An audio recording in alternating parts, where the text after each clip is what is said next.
Coming up today on Locked On Texas Tech, worst fears confirmed. JT Toppin done for the season.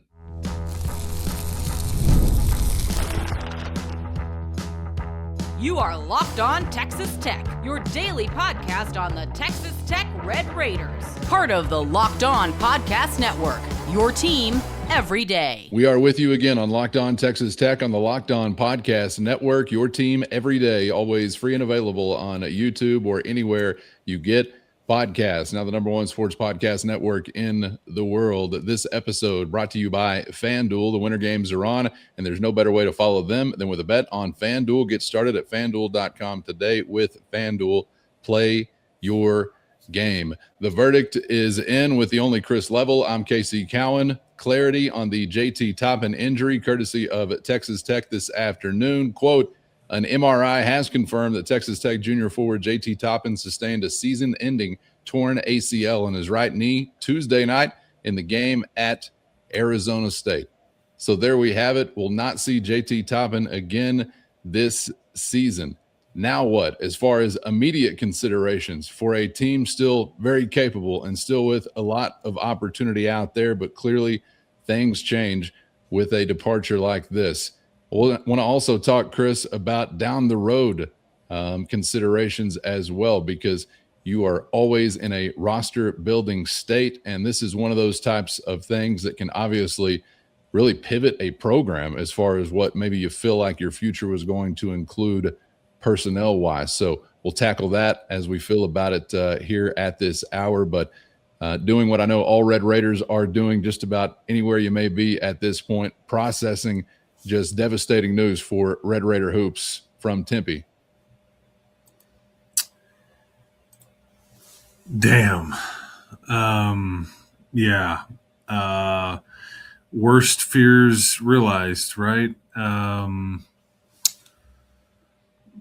Yeah, it's a punch in the gut for sure. So many, you just hate it for JT. First of all, he's just done nothing but produce since he's been here. It's funny because your softball pitcher, everybody attaches a dollar figure to her whenever they bring her up, Najee Kennedy, right? And JT is like one of the highest paid, I think, basketball players in the country, but it's like, for whatever reason, that's just never talked about or discussed.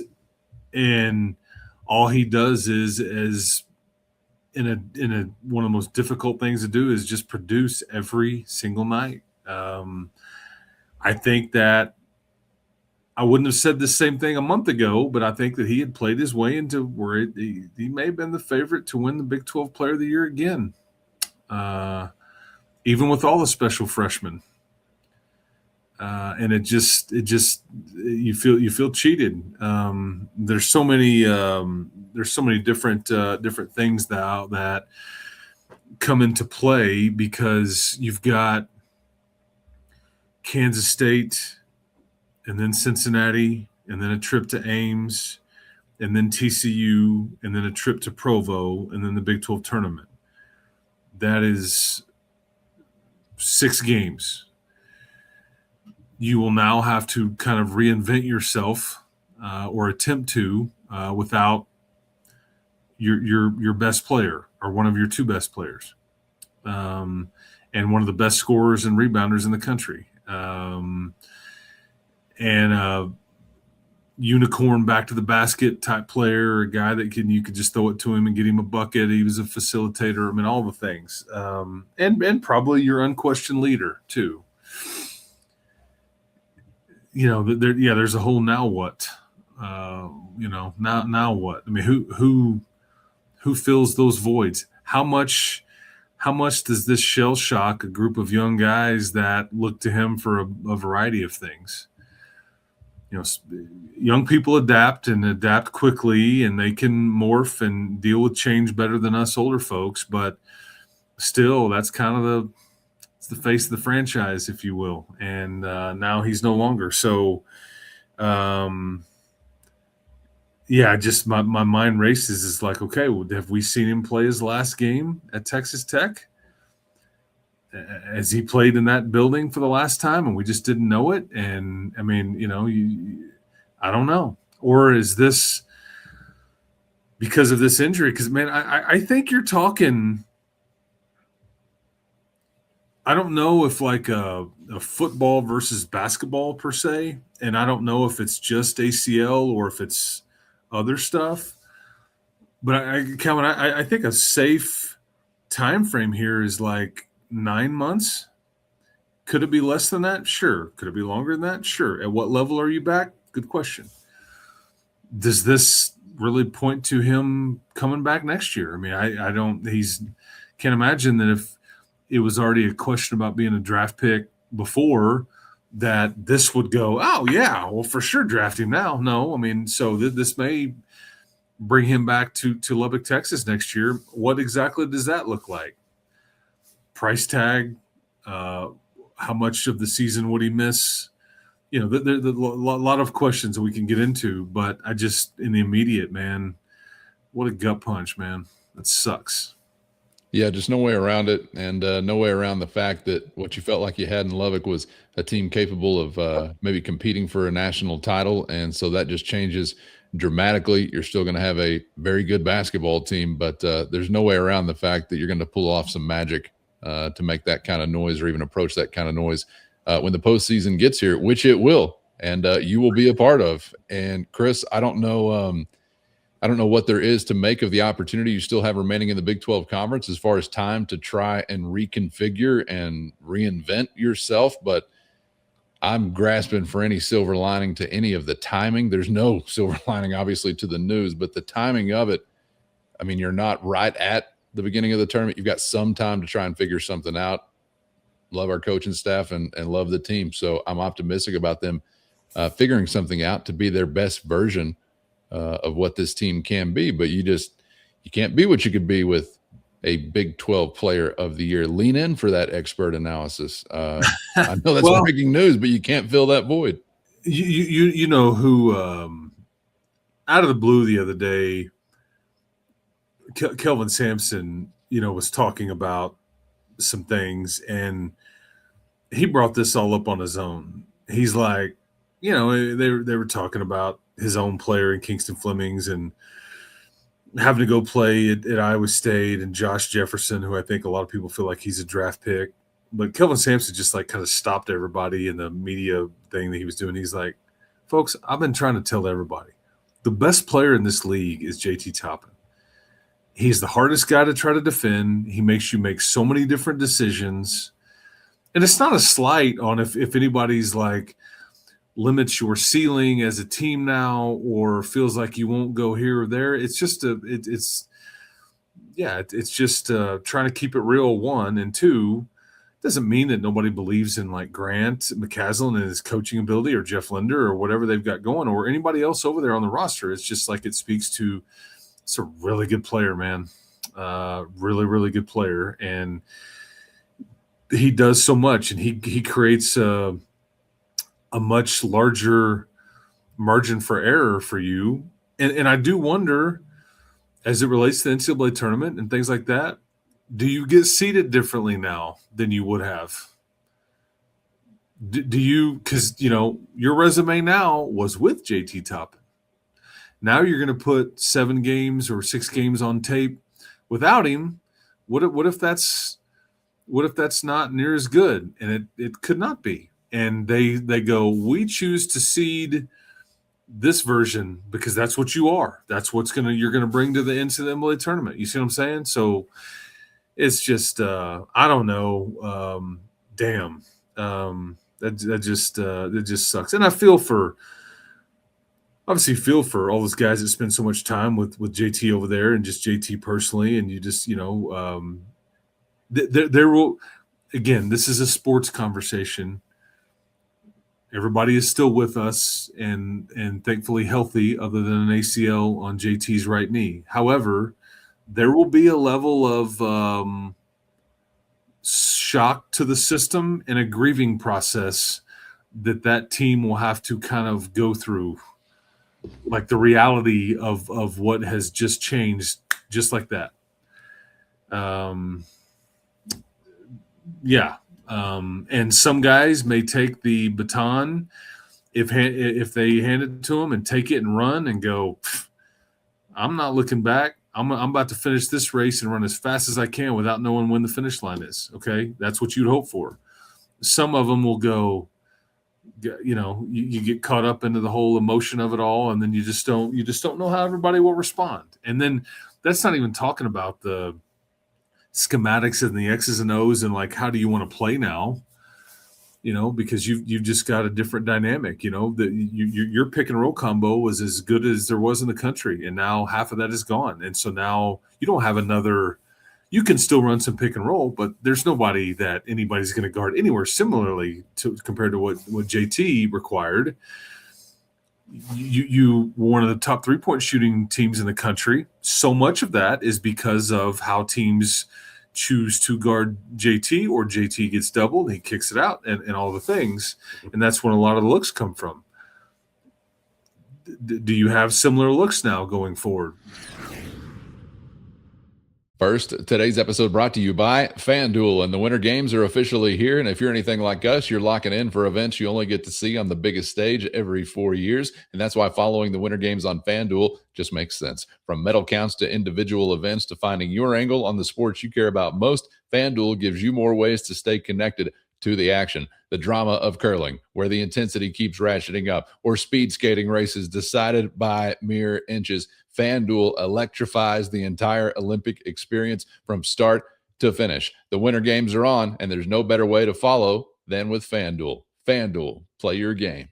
Today's episode brought to you by Indeed. And hiring isn't just about finding somebody willing to take the job. It's about finding the right person with the right background who can actually make a hand in moving your business forward. And if you want candidates who match what you're looking for, Indeed sponsored jobs is the only move to make. Instead of hoping the right person stumbles across your post randomly, Indeed helps you match with quality candidates by boosting your job listing to the people who fit your specific criteria, whether it's a skill set, specific certifications, location, or more. And that saves massive time because you're spending less energy sorting through mismatches and focusing only on those candidates who are actually a fit. Here's proof in the pudding that says it all. In the minute I've been talking to you, companies just like yours have made 27 hires on Indeed, according to Indeed data worldwide. So if you're hiring, spend less time searching and more time interviewing candidates who check all your boxes with Indeed sponsored jobs. And right now, Locked On Texas Tech listeners will get a $75 sponsored job credit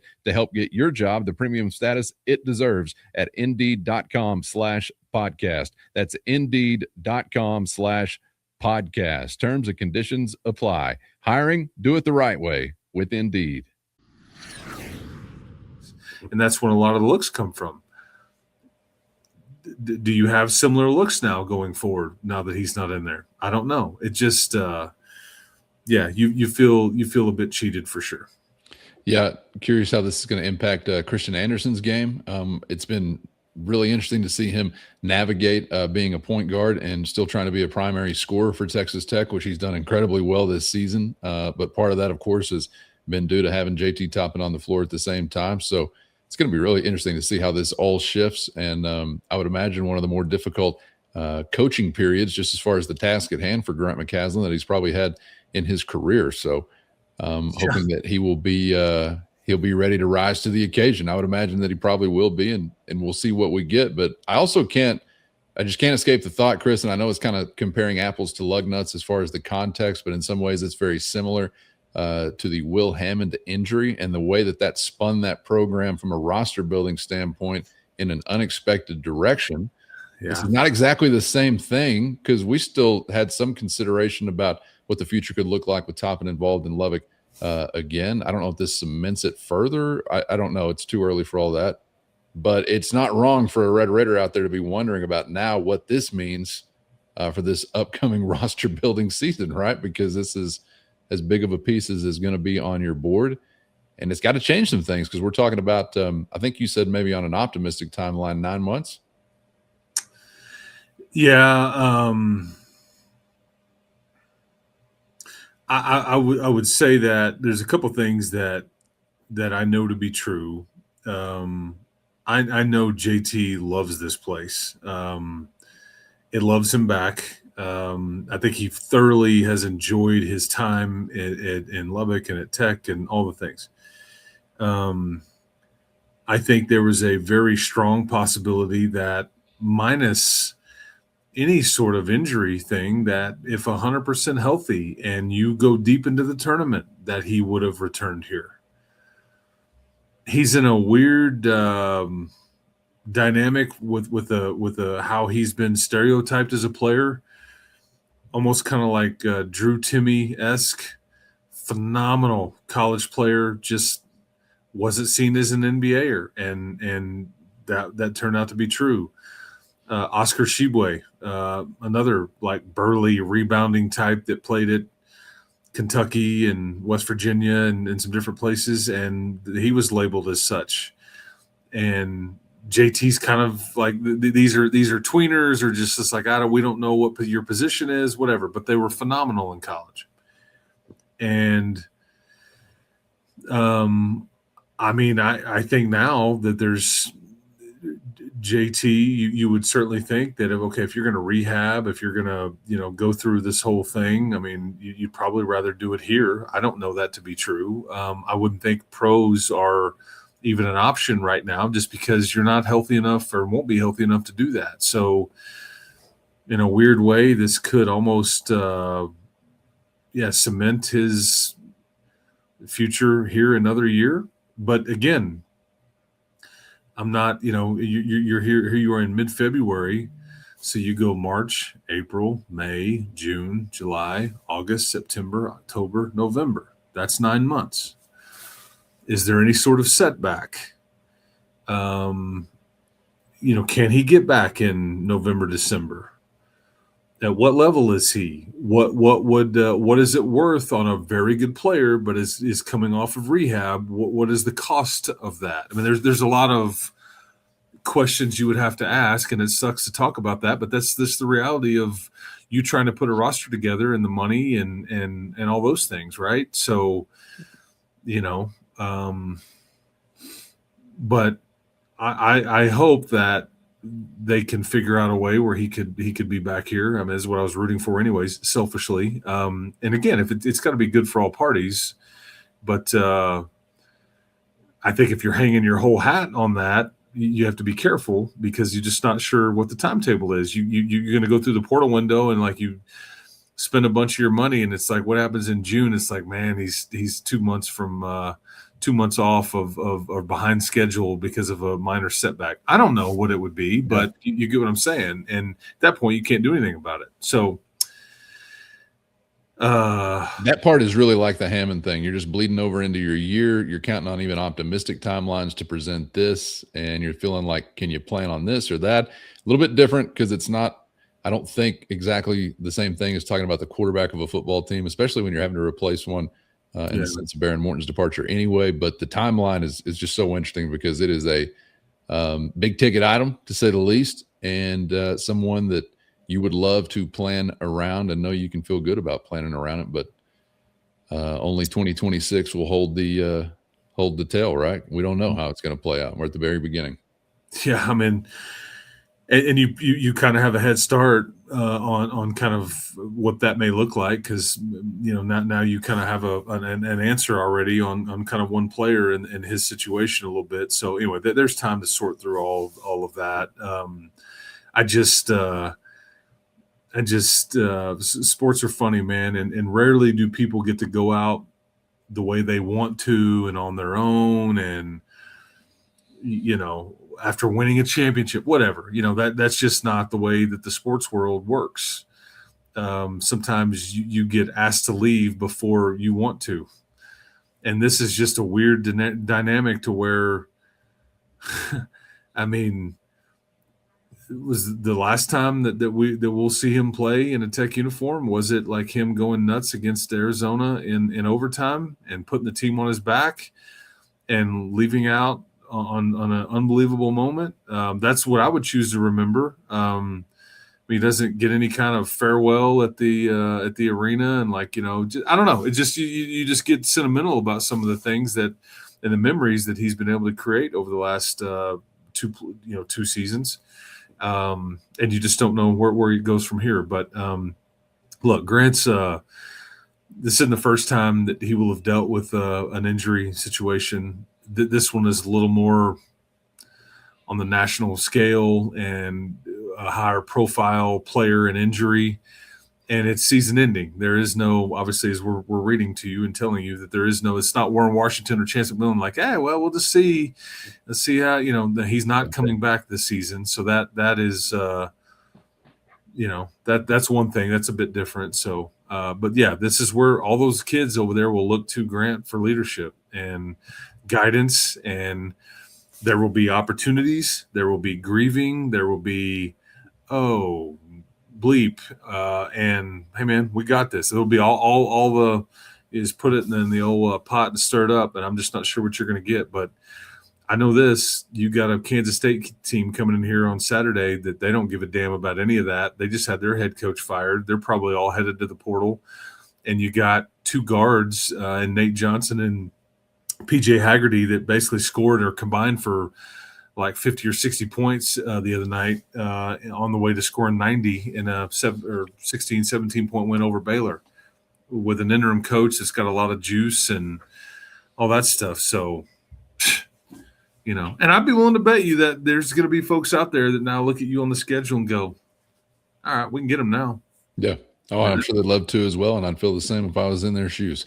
We got time still to get ready for Purple Wildcats coming to town. Chris, appreciate a little time to catch up with you on this ultra disappointing news. We know that, but still plenty more hoops to go, and curious to see what they can make of that and what the future will hold for JT Toppin and the Red Raiders together or apart, preferably together. We'll catch you for the next one, my man. Appreciate it. All right. Sounds good. Wish we had better news, people. That's, not good, man. But onward and upward from here. Fingers crossed, all that stuff. But, man, thoughts are with JT and his crew, and hopefully he's doing okay. But sucks, man. Absolutely sucks. No question about it. Get subscribed on YouTube or anywhere you get podcasts so you never miss an episode. Thanks to the Everydayers and the Matador Mob, always riding along. And you can find a link for a free 14-day trial in our show notes. That's your direct line to Chris and myself with one-on-one text sent straight to your phone. For Chris, I'm Casey. Thanks as always for the time. We hope to see you back for the next round on Locked On Texas Tech.